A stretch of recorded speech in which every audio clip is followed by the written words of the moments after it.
to steer clear of any serious trouble, apart from the occasional black eye from fighting or from riding the community buffalo in the water races. But when their father announced his intention to move to the capital city of Linan, Lou, who was 16 at the time, refused to go. Lou didn't want to move to any city. He was happy in the countryside.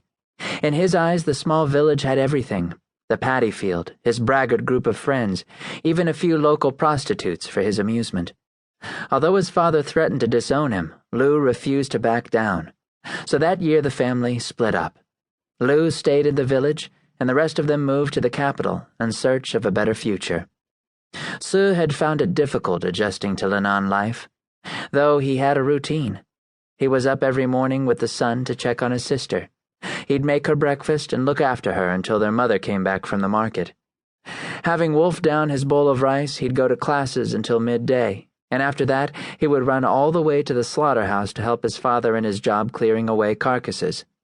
In the evening, after cleaning the kitchen and praying to his ancestors, he studied the Confucian treatises for recitation in class the next morning.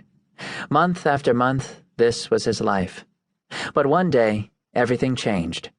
His father left the slaughterhouse and got a job as an accountant for the prefecture of Linan under Judge Feng, one of the wisest magistrates in the capital. Life improved rapidly. The salary his father was now earning meant that Shi, too, could give up the slaughterhouse and dedicate himself to his studies.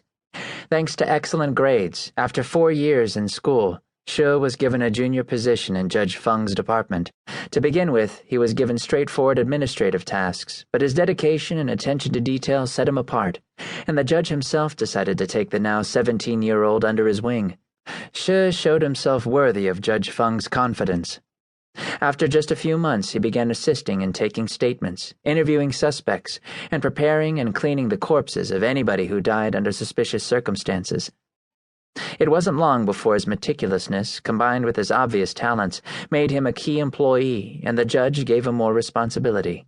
Shi ended up helping with criminal investigations and legal disputes, and thus learned both the fundamentals of law and the basics of anatomy. Shi also attended university part-time, and in his second year Judge Feng encouraged him to take a preparatory course in medicine. According to the judge, the clues to a great many crimes lay hidden in wounds. To solve them, you had to develop not a magistrate's, but rather a surgeon's understanding of trauma. Everything was going well until, one night, Shi's grandfather suddenly fell ill and died. After the funeral, as was dictated by Chinese custom, his father was obliged to give up his job as well as the house they had been living in, since the owner, Shi's grandfather, was dead. Without a home or work, the family had to return to the village, the last thing Shi wanted to do. They came back to a very different Lou. He had built a house on a plot of land he'd acquired, and he was the boss of a small crew of laborers. When his father came knocking at his door, the first thing Lou did before he would allow him to cross the threshold was make him get down on his knees and apologize. He made their father sleep in one of the tiny bedrooms rather than give up his own, and treated Shi with the same disinterest. Soon after, when Lou realized his younger brother no longer worshipped him and cared only for books, Shi became the target of all Lou's anger. A man showed his true value out in the fields, Lou maintained. That was where your daily rice came from, not from books, not from studying. In Lou's eyes, his younger brother was a 20-year-old good-for-nothing, just one more mouth to feed. Shi's life became little more than a series of criticisms, and he quickly came to hate the village. A gust of wind brought Shi back to the present. Going back into the main room, he ran into Lou, who was at the table beside their mother, slurping his tea. Seeing Shi, he spat on the floor and banged his cup down on the table. Without waiting for their father to wake up, he grabbed his bundle of work things and headed out.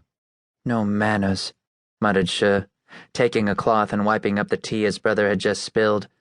"And you should learn some respect," said his mother. "We're living in his home after all. The strong home, I know. The strong home supports a brave father, prudent mother, obedient son, and obliging brother." He didn't need to be reminded of the saying. Lou was quite fond of it. Shi laid the table with the bamboo placemats and bowls. This was supposed to be Third's job, but recently her chest illness had been getting worse.